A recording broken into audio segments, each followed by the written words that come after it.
Hello children, welcome to Arasi math. இன்றைக்கி நம்ம 10th standard மேக்ஸில் ஃபஸ்ட் யூனிட் செட்ஸ் அண்ட் ஃபங்க்ஷன்ஸில் நம்ம காம்போசிஷன் ஆஃப் 3 ஃபங்க்ஷன்ஸ் அதை பற்றி பார்க்கலாம்.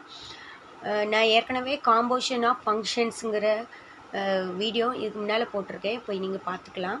இப்போது காம்போசிஷன் ஆஃப் 3 ஃபங்க்ஷன்ஸு. அப்போ 3 ஃபங்க்ஷன்ஸ், அதாவது நம்ம 2 ஃபங்க்ஷன்ஸ்னால் நம்மளுக்கு 3 செட்ஸ் வேணும். இப்போ 3 ஃபங்க்ஷன்ஸ்னால் நம்மளுக்கு 4 செட்ஸ் வேணும். ஸோ ABCD, ஸோ 4 செட்ஸ் எடுத்திருக்கோம். அதே மாதிரி 3 functions, so FGH, so 3 functions எடுத்திருக்கோம்.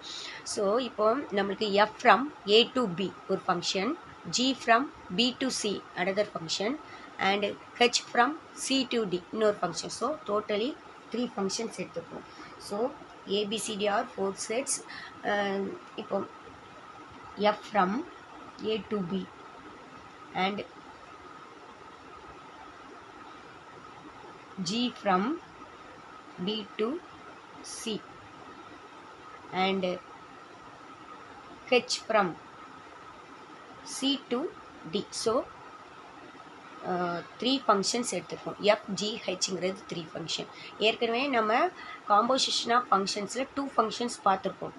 இப்போது நம்ம F of X அப்படின்னு எடுத்தோம்னா, F of X அப்படிங்கிறது நம்மளுக்கு எது, X from A to B, அது வந்து நம்மளுக்கு F of X.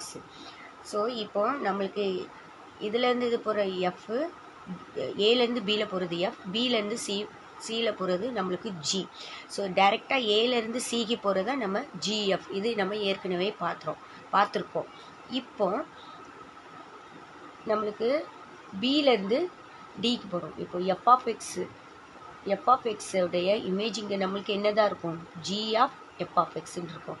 So another function, இப்போது இதிலேருந்து இங்கே போகும்போது இங்கே வந்து எலமெண்ட்டாக நீங்கள் இதை எடுத்துக்கணும். G of F of Xங்கிறத ஒரு எலமெண்ட்டாக எடுத்துக்கிட்டிங்கன்னா, அங்கே ஒரு ஃபங்க்ஷன் H போகுதுன்னா H முன்னால் வந்துடணும். H of G of F of X, இதுதான் நம்மளுக்கு காம்போசிஷன் ஆஃப் 3 ஃபங்க்ஷன்ஸ் உடைய டெஃபினிஷன். ஸோ இதை நம்ம எப்படி இது பண்ணுறோன்னா, B to D இதை வந்து நம்ம HGன்னு சொல்கிறோம். ஏன்னா நம்ம ரிவர்ஸில் தான் சொல்லுவோம். இதை HGன்னு சொல்கிறோம். A to Cயை வந்து GF அப்படின்னு சொல்கிறோம். ஸோ டைரெக்டாக A to Dங்கிறது நம்மளுக்கு என்ன வரும், ரிவர்ஸில் தான் போவோம்.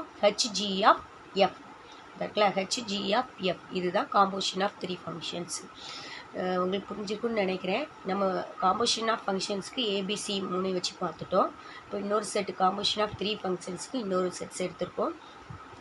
இப்போது HG of F, இதுதான் காம்போசிஷன் ஆஃப் 3 ஃபங்க்ஷன்ஸ். காம்போசிஷனை நம்ம இதை எப்படி எழுதுவோம்னா, இப்போ இது வந்து எதுக்கு ஈக்குவலாக இருக்குன்னா, H ஆஃப், இந்த ப்ராக்கெட்டை நம்ம மாற்றி போடுறோம், H of G of F இதுக்கு ஈக்குவலாக இருக்கும். ஏன்னா அசோசியேட்டிவ் லா நம்மளுக்கு இங்கே ட்ரூவாக இருக்குது. ஸோ இதை நம்ம காம்போசிஷன் ஆஃப் 3 ஃபங்க்ஷனை எப்படி நோட் பண்ணுவோம் அப்படின்னு கேட்டிங்கன்னா, நம்ம F composition, G composition, H, F composition, G composition, H equal to இதில் வந்து நம்ம F காம்போசிஷன் G முதலே ரெண்டு ஃபங்க்ஷனுக்கு காம்போசிஷன் இன்னொரு, அதுதான் H. இப்போ அதே ஆர்டரில் தான் எழுதுகிறோம். F composition, G composition, H.